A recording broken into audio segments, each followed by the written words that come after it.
Today I had a Xiaomi Redmi Note 4X come into the store, which required a new battery to be installed. The battery on this one had been damaged due to a drop damage. The person fell on his phone by accident and had bent the frame, which in turn caused the battery to expand and also produced poor battery life.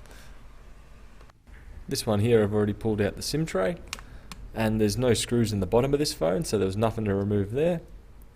At the moment I'm just using the pry tool to try and separate the LCD assembly from the back cover of this phone, which has made it a bit easier due to the expanding.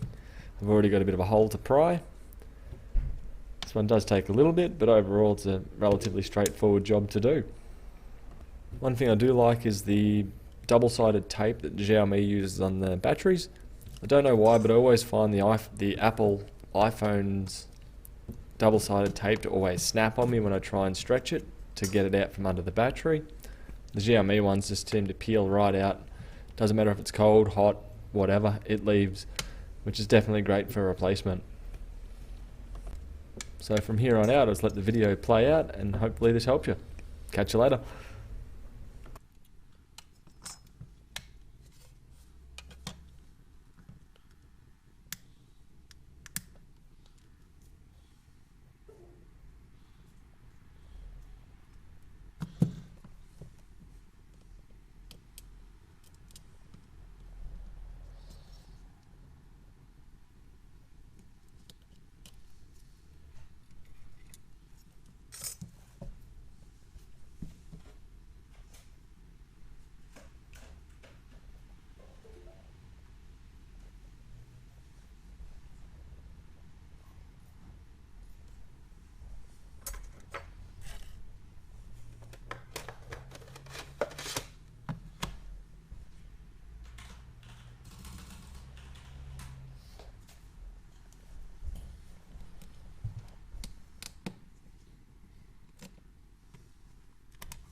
New Orleans, what was the key to that victory on Friday night?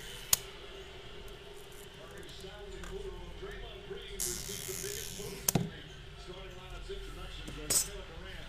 Man, really quality out. Pass goes inside the four. Moore has to kick it out. Davis goes in hard. Stepped early at Davis. Get to the basket and the use of the left hand. Durant's jump shot is good. Drew Holiday to the next. Draymond Green gives up a lot of height on Davis. Davis one dribble, puts it up. Floater is good. Thompson, Rombo fakes. And then backs off to steal the rebound. Steve Kerr said about game 3, the Pelicans brought more force and intensity than we